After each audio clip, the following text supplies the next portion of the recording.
Alright, what's up y'all, LakerFan here. As I was about to title today's video, here to rank all the playmaking badges in NBA 2K24 for the second time. So again, as I've mentioned in the defensive and finishing videos that we already did yesterday and the day before, I did this video 100 days ago, the playmaking badges ranked in tiers for season 1. Now, this is obviously pretty outdated. We have a lot of updates to do on this, so I'm here to give that to you guys and give my updated opinions on the badges in tiers. So I hope y'all enjoy. If you do, feel free to drop a like, sub if you're new, turn on noties, all good stuff, and like always, try 1 to 1,000 likes. So I know I could probably start us off with a more exciting badge than special delivery, but this is actually going to be going down to the D tier instead of the C.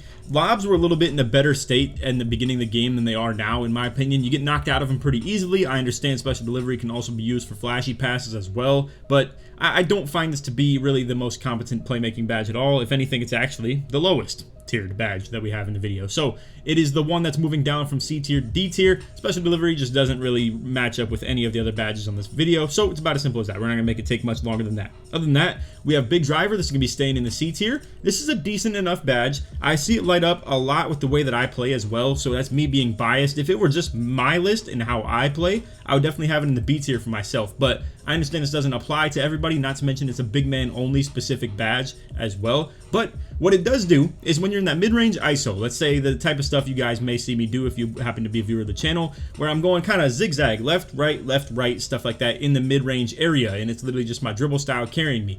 It literally activates on that consistently almost every single time. Now, as far as what the badge actually does for you, here's where I'm a little bit confused on it sometimes, because obviously, you know, it activates and lights up literally on the most non-bumped animations I could ever do, where I'm just zigzagging back and forth wide open, right? But I believe what the badge does is it resists bumps and, you know, like people getting physical with you and stuff like that when you're in the mid-range area, and obviously a big man as well. So all those things included, you combine that with these other badges that happen to be in here. Some of them are good, some of them are bad, some of them are mediocre. I'll put it like that. So the other one that happens to be pretty good, in my opinion, is blow by. Now, you have to be like 6'10 or under to get this badge, 6'10 being for bronze, and then for anything else, you can probably get this on a decent level. It has to do with your combination of ball handle and acceleration, or other different, you know, combinations of attribute ratings and stuff like that. But for point guards out there, they get this on gold, and I gotta tell you, when you are on a build that doesn't have clamps and someone has blow by, it doesn't feel the exact same way as it did last year when it came to clamp breaker versus no clamps, because man, that was ridiculous. Blow by does not match up to clamp breaker, but there's a reason it's in the B tier instead of the S tier. That's where we had clamp breaker all year last year. But anyway, blow by is definitely the best badge that resists bumps in this game between physical handles, big driver, and we'll go ahead and just put physical in the tier that I feel like it belongs. So of these 3 badges, they're all the blow by badges. Nothing else in this whole, you know, playmaking list has anything to do with getting blow bys. Ankle breaker has to do with ball handling, but it's not, you know, blow by animations or anything like that. And obviously nothing else here really applies to that. Speedbooster is another ball handling badge, but obviously again, it's not about those physical contact like kind of situations and stuff like that. So physical handles, I've noticed that the way you activate this badge the most is to do a dribble move while someone is bumping you. I don't find that to be the most competent thing to do in the game, in my opinion. Obviously that's my play style. I've embraced the give and goes a whole lot more, where if people are up on me really tight, I embrace passing to someone and cutting instantly to punish them for their reach-in tendency or how high they're playing on me. But when it comes to how other people play, obviously they may embrace the bump a little bit more than I do. So physical handles, it applies to your guys' play style probably better than mine, but for me personally, I'd have it in the D tier because I don't really care for this badge. But again, that's me understanding that other people may, you know, do that whole flicking the stick while they're getting bumped, or in general might just be accidentally having it pop off sometimes and actually get them out of a bump animation. So physical handles, it's probably like the worst playmaking badge there is on this list, minus special delivery, but I still have a little bit of an understanding for the fact that it can be valuable at times. But anyway, moving along to the next C tier badge, we have it once again staying in the C with triple strike. This is actually a really good C tier badge though. I don't believe it belongs in the level of the B tier ones above it, as you'll see them kind of fill in throughout the rest of the video, but triple strike is really good for like the catch and run, as in if you just catch the ball and instantly preload the run, or if you happen to be just doing moves out of the triple threat as well, which again, for me personally in my style, I love this badge. I find it to be really valuable and probably would have it in the B for myself. But again, this video is always a generalization. It's just talking about how powerful is the badge and not really taking my own bias into perspective or anything like that. It's always just to talk about power of the badge. So anyway, triple strike, it just gives you more speed off of certain burst animations that you're gonna do. Like for instance, the one that I would reference the most that I ever do is I'll like pretty much just do a spin to my non-dominant hand. So in my case, I have a left-handed player, and if I do a spin out of a catch to my right, it'll give a really quick burst animation. That's something I love. Not to mention, we also have, multiple different animations that you can do out of it. It activates on everything too. For another reference, another move that I really like to do is to my ball hand, off the catch, I'll hold LT and do a post spin, technically, to the side of my dominant ball hand, aka my left, and it'll do a really nice like spin animation that it is treated like a triple threat animation, and it's not something you can do with the ball picked up in your hand. It has to be with the dribble dead, and you have to be catch the ball and boom, do it. So anyway, long story short, triple strike gives you even more speed boost off animations like that. I only get it on bronze on some builds, silver on some, and then I really haven't seen people utilize triple threat on like a gold or Hall of Fame level, but I'd love to see it. I'd be very intrigued to be able to witness something like that. But anyway, moving along, we have killer combos. This is going to be a badge moving down from the B tier to the C tier. I find this to be a badge that's like decent to have, but stuns don't work the way they did last year. I shouldn't say they don't work the way they did last year, but they're not as consistently annoying to deal with as a defender. I think 2K just understood that the RNG factor of getting stunned and ankle breakered all over the place is kind of tedious and annoying. Now, to be fair, Sharp Take does still activate a lot of stuff like that, which is why you're going to see ankle breaker as an A tier badge. It's probably the biggest faller we have on the list, technically. I guess not like, in theory, but anyway, we'll get to that in a second. But regardless, killer combos, the stuns and activations on that are a little bit less, consistent as they were last year, and I find that to be something that I maybe just gassed up at the beginning of the year a little bit, and killer combos probably is more belonging in the C tier, for being completely honest. Also, if you guys didn't know, I'm pairing up with the NBA 2K Lab this year, so you can use code Laker for 20% off at checkout at their website. That's NBA2KLab.com. On this website is all types of really good statistical jump shot information. You can also test the jumpers on their website too. Plug the controller straight into your phone or to your PC. You can get early, green, late. It'll tell you where you need to adjust on that jump shot, or if you don't know what jumper you want to run, you just go to their jump shot recommender. You punch in your height, the jump shot rating that you're working with, and then based on the milliseconds of timing that you get, it'll recommend you a jump shot. So again, if you want to use code Laker for 20% off at checkout, that's NBA2KLab.com. Appreciate you guys, and we'll get back to the video.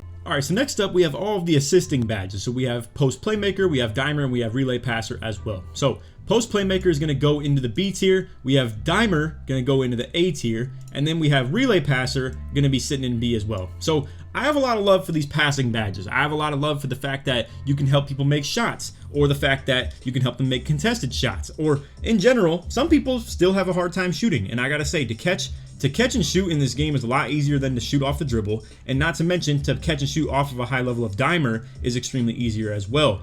Add in like play take and stuff like that as well. I mean, obviously that's a factor that we're not adding in as far as the badges and their power, but still, things that help people hit shots in this game are actually quite valuable, and sometimes people even forget about things like relay passers. So let's say this game worked the same way as 2K23, where it's badge point system. People would not run relay passer. That's a truth, but the fact is that it actually is very helpful in some situations, and people don't even think about it very often. So like in a situation where my point guard hits me on a pick and roll, and then me as the pick and roller dishes it over to the corner, that corner is receiving extreme levels of dimer and relay passer stacked, where the point guard was the one that gave me the relay passer, then me shifting over that pass over to the corner allowed it to stack relay passer and dimer. So that's something that people don't really give enough credit, as far as like they don't really think about it in the moment when they're shooting the shot, or they don't really think about it even after the pass sometimes. But I gotta tell you, I think that these badges do have a lot of value to them, and we're not even talking about the ones that influence the making the passes actually get through, or the passes actually get there quicker, or to resist some stupid other shenanigans that go along with it as well. A lot of these A tier badges that will remain high as well. But anyway, besides that, we have post playmaker. This is going to be a tier lower than dimer, just off the fact that I don't find this to be quite as valuable, and it's a little bit more niche. Now, to be fair, if you're a center, I understand like it's cool and all that you can like grab a rebound, kick it over to the corner, boom, post playmaker activates off it, right? Or to maybe even be more specific, off actually post ups and stuff like that. Because I'm gonna be real with you guys, I don't see this badge activate as often as you would think. I feel like even off offensive rebounds sometimes, I do get dimer to activate rather than post playmaker. And I'm not exactly sure why that is. To be fair, I think it's because sometimes I may put the ball on the floor first before I throw the pass, and that may be the exact reason for dimer activating rather than post playmaker. But either way, the badge doesn't activate quite as much, And obviously, if you happen to not be a center, then this badge is almost useless to you, to be honest. But it's still a pretty good badge.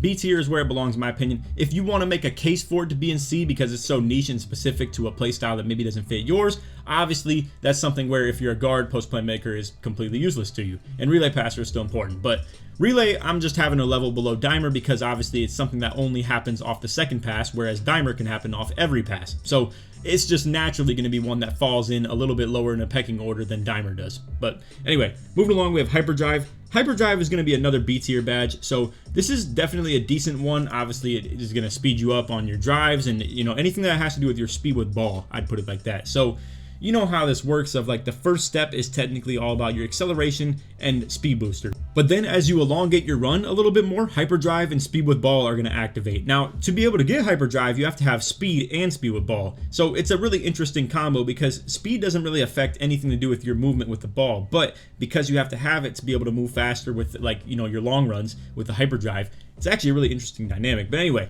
long story short, I do recommend this badge as much as I possibly can to those who can afford it, but with me on like 610s and stuff, it's hard to get. I have it on one of them on bronze, and it is noticeable difference as far as like your running the ball down the court type stuff. Now in the half court, it's a little bit less noticeable, and that's why I do factor in the fact that it's a little bit more of a press breaker badge. I'll put it like that. Consider it like, not that it counters 94 feet, but it can help you like beat those types of people that do run the full courts. And then obviously, you know, if you're someone that's like isoing from the top, it can activate as you get down a little bit, like past the free throw line and stuff like that. But more often than not, you're probably starting your dunk by that point anyway. So it's not like the biggest deal, but it does still belong in the B tier in my opinion. I don't think it really belongs on the same level as these C tier badges that have to do with blow-bys and stuff like that, or stuns per se. But anyway, moving along to another B tier badge that is going to be staying. I apologize that we have so many, you know, consistent badges that are staying in here, but I think the game has really stayed in a pretty good state as far as playmaking goes. Not a ton of stuff has changed, and I think that's for the best. Shooting, defense, and finishing has had a lot of revamps, but playmaking has not. So anyway, with unpluckable, it's still kind of mediocre, if we're being completely honest. Like, I have a different build that had post control up just to get gold unpluckable, yet still kept the same ball handle as my other builds, and it really wasn't a noticeable difference in my opinion. I've heard from Joe,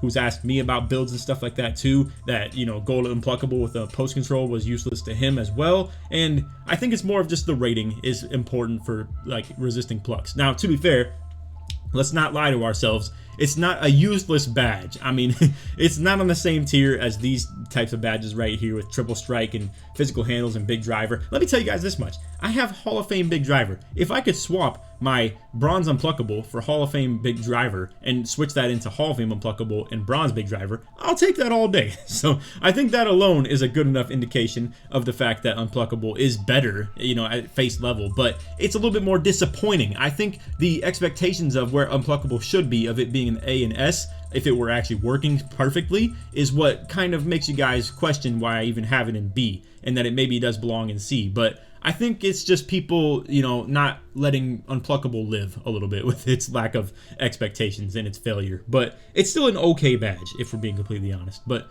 anyway, moving along, we have Bailout. This is going to be staying in the A tier as well. And then let's just go ahead and get the other playmaking badge out of the way. We have Needle Threader. This is going to be moving down to the B tier. So I kind of just gassed up Needle Threader a little bit more at the beginning of the year. It's still a very good badge, and I do recommend it, especially in these situations that we've been highlighting the most of, like playing on my team. I gotta say, if you don't watch my videos, you're probably not understanding a lot of these innuendos that we're talking about in this video, but most specifically, we call it like skill gap. So it's pretty much me telling my teammates that the fun skill gap in our lineup is whoever's willing to throw the stupid passes, quote unquote, to me in the paint, because the dunk metering stuff is just so crazy. And then when you kind of really take into account of the fact that it's really hard to play passing lanes in this game if you're not in the perfect spot with it, and you can get real twitchy with it as well on the up downs, quote unquote, or just cuts in general from me. So long story short, if you have Needle Threader, it makes it even easier to do those stupid passes, and honestly, you can get away with some would have been turnovers in some cases as well. So I find Needle Threader to be still a very useful badge, but I don't believe it belongs in the A tier anymore. Meanwhile, Bailout still as annoying as ever in the A tier. I really can't stand this badge being good, but I don't even utilize this as much as I should. My newer build that had 96 pass accuracy, you get this on gold, even at 6'10". Now it is height capped past that, so if you have a 6'11" or 7 footer or something like that, you don't get Bailout. But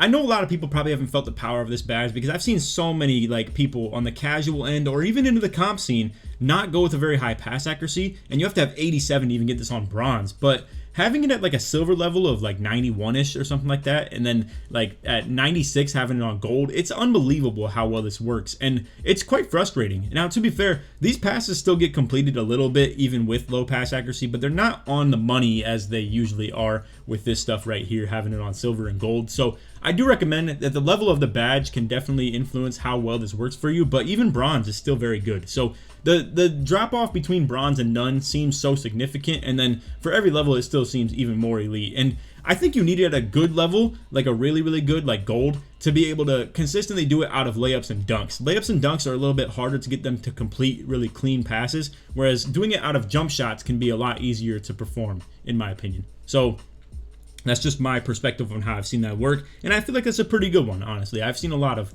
bailout passes and understood the levels of everybody's bailout around me and stuff like that too. So anyway, moving along, we have break starter. Now, I have this going down to the B tier. I know a lot of you guys may question this, but I do think that you're placing the value of your break throwing in the wrong spot. Now, here's my reason for that.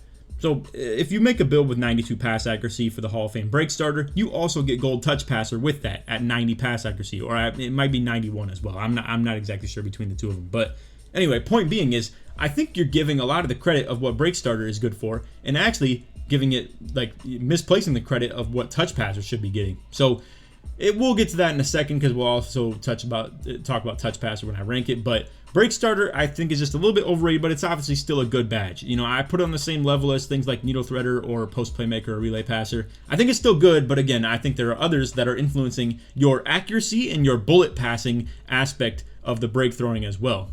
So anyway, moving along, we have ankle breaker. This is going to be moving down to the B tier as well. So it obviously came from the A. And I think this is another thing where, you know, I saw so many ankle breakers at the beginning of the year. I think it was just because everybody was constantly activating sharp take with how broken it was, and, you know, not actually ever activating anything else. And, you know, I think we misplaced the credit of ankle breakers and, you know, stuns and stuff like that to sharp take, and actually like kind of didn't really understand that it's not actually ankle breaker activating that quite as much. Now, you can still get them. I've seen, you know, rare occurrences where you get ankle breakers outside of sharp take, but it does stack pretty good. So if you have sharp and ankle breaker, obviously it's going to be doing a whole lot more wonders for you than if you didn't have either at all. But I don't know, man. Sharp take can honestly do some crazy things when it comes to getting ankle breaker even without the badge. So it definitely is a little bit more of credit being placed to the sharp take than ankle breaker, and that's why we have it moving down from the A to the B tier. You could have argued that this should be in the C tier, and I think it's the worst B tier badge we have on the list over anything else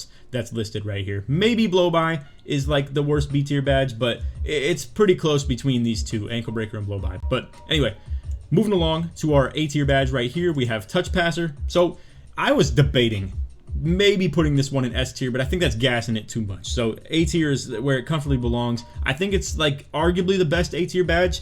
I really would argue it over Dimer, to be fair. Like if I had to have one of them, I'll take touch passer over Dimer. The thing is, you have to know how to activate this badge properly. So I think a lot of times some people might not be enough like skilled of a passer to utilize this badge the way they want to.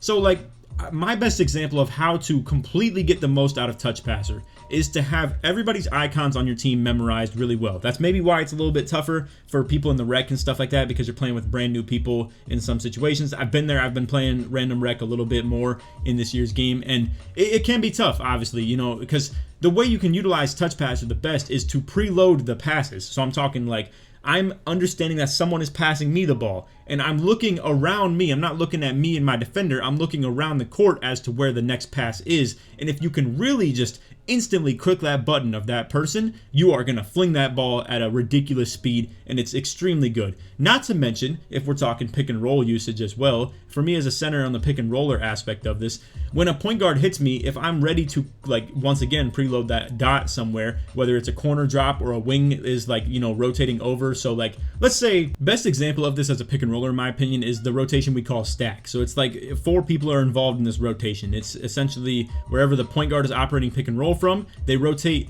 the middle guy to the hash to the corner, and the corner to the paint. But if I receive that pass sometimes, sometimes they get a little bit late to that rotation and you can dot one of your hashes back, and that is the best usage of this badge there is. Not to mention, also, it works on breaks. It makes your passes go extremely faster on the breaks and stuff like that. I really cannot speak enough for the fact that I think this is such an unsung badge when it comes to break throwing compared to break starter. I see my builds with 91 pass accuracy throw the ball just as well as ones with 92, and I believe that's because I have touch passer at the same level as those with 92, and break starter is a little bit of a less important badge when it comes to break throwing, in my opinion. And I think touch passer really needs a little bit more credit. But anyway, moving along to our final badge, we also have Speedbooster staying in the S tier. So this is obviously one of the king badges of playmaking, but I gotta say, I don't think it's quite as superior S tier as you normally would see with things like glove and a movable enforcer compared to other defensive badges. I think Speedbooster is just the best playmaking badge, but it's not by a wide margin, to be honest with you. I can't justify putting in the A tier though because of how good it actually is, but some people don't even get this, including my 610 as well, and honestly, I don't even feel like the build moves that slow. Now, to be fair, I've seen how fast some people can move with this thing on gold, and silver as well can be very nice, but I think a lot of it is also understanding the dribble animations, like the hezzies and escape moves that transition you into the fastest stuff. And I think Speedbooster itself is a little bit of an overrated aspect to dribbling and moving quickly as acceleration and just the animations themselves can be, but it is still obviously the best playmaking badge, but not by a wide margin. But that's about as much as I can say about it. Obviously, we all know what it does. Makes you move faster. Simple as that, right? So anyway, that's all for the video. I hope you enjoyed. If you did, feel free to drop a like, stuff, and new to noties, all good stuff. And like always, try us 1 to 1,000 likes. If you made it to the end of the video, put your favorite playmaking badge in the comments, show support for whatever badge you want to show out for. Or if you just made it to the end of the video and you don't really care for that, just put play in the comments to show report that you made it all the way through to the end of the video. But anyway, that's all for the video. I hope you guys enjoyed, and we will have the shooting one tomorrow. And if you want to check out any of the recaps of the finishing and defense, we already have those on the channel, so feel free to check that out as well. But anyway, that's all. Other than that, take these, man. Peace.